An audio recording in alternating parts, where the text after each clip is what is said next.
17:30 Uhr, also lehnt euch zurück, macht's euch gemütlich, denn jetzt beginnt eine schöne halbe Stunde in unserem Wohnzimmer, ganz gemütlich und natürlich mit Sophia. Hallo Nina. Hallo Sophia.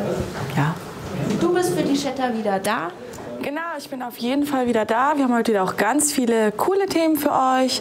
Ich freue mich auf euch. Chattet mit mir. Mal gucken, was ihr mir so zu erzählen habt. Genau, also schreibt mit Sophia, die freut sich ganz besonders doll. Und natürlich unsere Gäste, die später kommen. Schreibt ihnen, stellt ihnen Fragen und kommentiert natürlich alles, was ihr wollt. Alles. Dabei ist schon der Duke und Michael. Schön, dass ihr eingeschaltet habt. Und ja, wir haben ein ganz besonderes Special für euch. Denn ich weiß, ihr findet sie alle geil und ich weiß, ihr wollt sie auch alle haben. Wovon ist die Rede? Von diesem Prachtexemplar. Da. In glänzendem Weiß, ein richtig schickes Ding. Eine Vespa Spirit 50, schwierig, ne? Spirit 50 4T4V, gesponsert vom Rollerparadies Köln. Ihr könnt einfach bei unserer Köln TV Rollersause mitmachen und dieses schicke Teil gewinnen. Das ist mal echt krass. Also einfach mitmachen. Das ist im Wert von 3.250 €. Loggt euch ein auf kölntv.com, registriert euch und macht mit und schreibt uns einfach, warum dieser Roller ausgerechnet oder diese Vespa ausgerechnet vor eurer Haustür parken sollte. Easy, einfach mitmachen und vielleicht gehört dieses schicke Ding bald schon euch.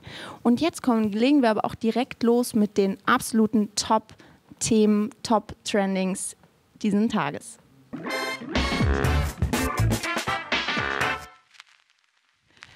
Es ist Karneval, man geht raus, man trinkt lecker Kölsch und man ist super verkleidet. Man hat ein richtig schickes Kostüm. Und dann, was passiert? Man zieht einen dicken Mantel drüber und keiner sieht mehr das Kostüm. Scheiße. Ja, aber genau dagegen wollten die Macher von Jeck im Sonnesching vorgehen, um genau das zu verhindern. Einfach mal Karneval im Sommer, das, was sich wahrscheinlich jeder Kölner schon mal gewünscht hat. Aber anfangen sollte das ganze Spektakel am 29.08. am Aachener Weiher mit den Headlinern Casalla und Brings. Super Top-Bands aus Köln. Und was jetzt? Ja, abgesagt. Die Konzerte von Casalla und Brings sind abgesagt worden. Angeblich wegen Sicherheitsbedenken. Die Polizei, die Feuerwehr, das Ordnungsamt und auch die KVB waren sich nicht ganz einig und hatten große Bedenken, dass einfach zu viele Leute bei diesen geilen Bands kommen. Über 19.000 Leute hatten bei Facebook schon zugesagt und die Veranstalter haben nur den Garten vom Biergarten, also nur den Platz vom Biergarten am Aachener Weiher zur Verfügung gestellt. Und da passen natürlich, jeder, der den Aachener Weiher kennt, da passen niemals 19.000 Leute drauf. Deswegen wird ein bisschen eng. Im Netz wird darüber jetzt arg geschimpft, denn ist natürlich ein bisschen blöd, wenn eine Woche vorher dieses große Konzert abgesagt wird. Und zwar schreibt zum Beispiel Desiree K.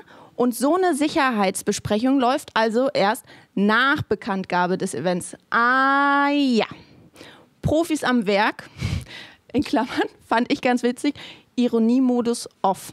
Also Macher, Profis, absolute Profis.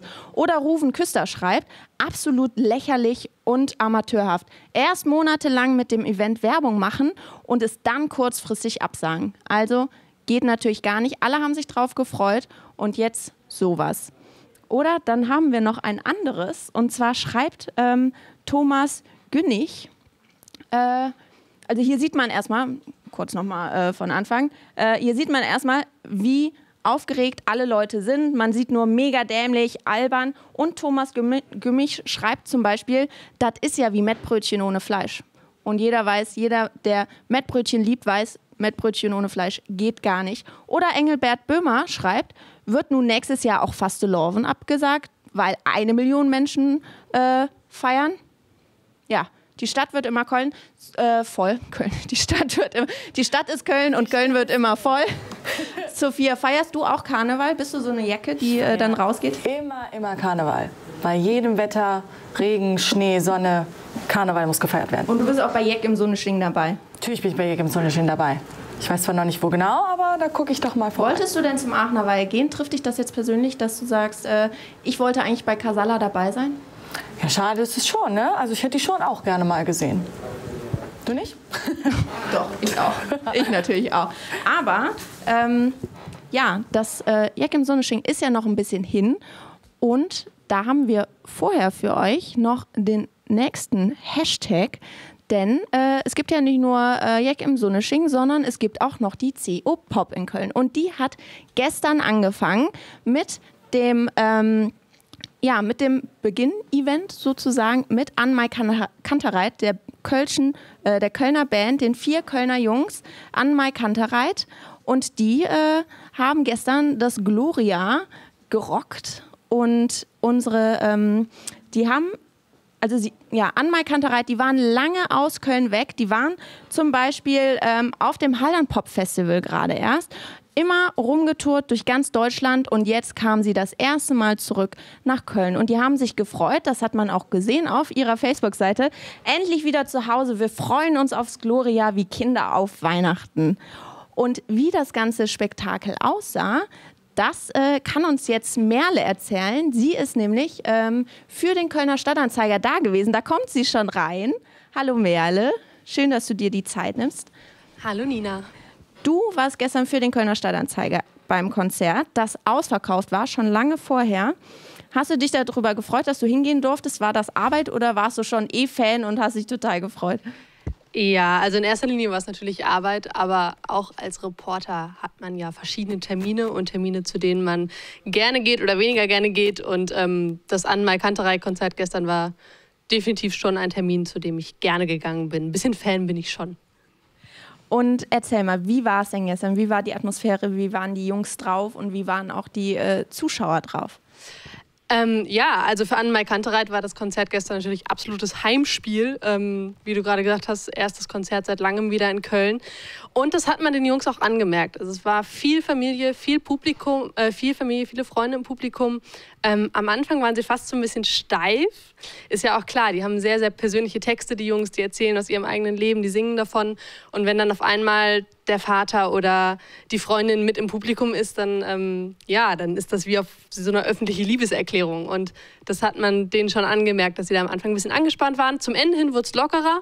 Da waren sie dann so, wie man sie kannte. Und ich habe euch da auch mal einen kleinen Ausschnitt mitgebracht, wo ihr mal sehen könnt, wie es gestern Abend im Gloria so war.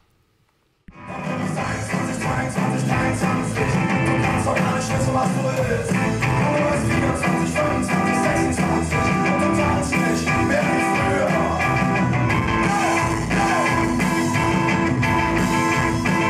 Und du tanzt nicht mehr wie früher. Ein kleiner Ausschnitt von Anmai Kantereit. Die waren gestern im Gloria bei der CO Pop. Heute ist auch noch ein Konzert leider ausverkauft, aber andere Konzerte sind auch noch am Start. Insgesamt 80 Künstler treten in Köln auf, noch bis Sonntag. Also guckt mal, ob ihr da nicht noch ein paar Karten ergattern könnt. Und jetzt habe ich aber die Meldung für euch. Und zwar, die Shoshonen haben den Klappstuhl ausgegraben. Er war lange Zeit verschwunden, doch jetzt wurde er wiedergefunden. Und zwar... Wir sehen es gleich. Da ist der Klappstuhl. Eine wirklich witzige Geschichte, die unsere Kollegen vom Kölner Stadtanzeiger heute, über die sie berichtet haben. Und zwar hat die Polizei einen Kleintransporter auf der A3 Richtung Köln angehalten und da diesen witzigen Fund gemacht. Zwischen Fahrersitz und Beifahrersitz war einfach ein Klappstuhl aufgestellt. Ein Klappstuhl aufgestellt, weil nicht genug Platz war für 3 Mitfahrer. Kann ich natürlich verstehen. Dann packt man natürlich automatisch mal den Klappstuhl aus und packt ihn dann mit ins Auto. Im Netz hat das für sehr viel Belustigung gesorgt. Zum Beispiel schreibt Alexa, es ist ja ein ernstes Thema, die ARD bereitet sicher schon den Brennpunkt für heute Abend vor, weil es einfach die Geschichte in Köln ist. Der Klappstuhl ist wieder da von den Shoshonen.